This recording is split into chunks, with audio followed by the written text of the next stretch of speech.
The design influences for Dangerous are certainly bedded in the 18th century, the period when the first original letters or novel was written. Once the elements of the story are identified by the choreographer, it's a bit like a Rubik cube. You start to just take all the pieces and sort of put them together, select the palette, and the characters start to become more and more informed as the idea comes along. You know, you're certainly building from the ground up, and I guess that's what is, you know, so thrilling about it, is that it's something that's never, you know, it's new, no one's ever seen it before. There's actually a really full range of characters in this work. They range from aristocrats through to a working class, sort of servant class, but also we have a balance between sort of young, innocent characters through to older, mature, more experienced characters.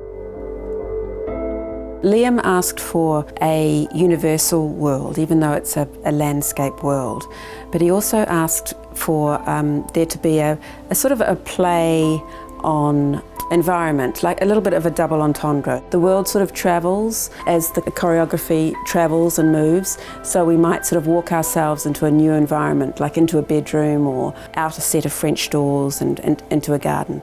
And the double entendre is that there's a landscape of colour. It develops from something that's quite natural and quite bucolic into something that gets a bit more dangerous.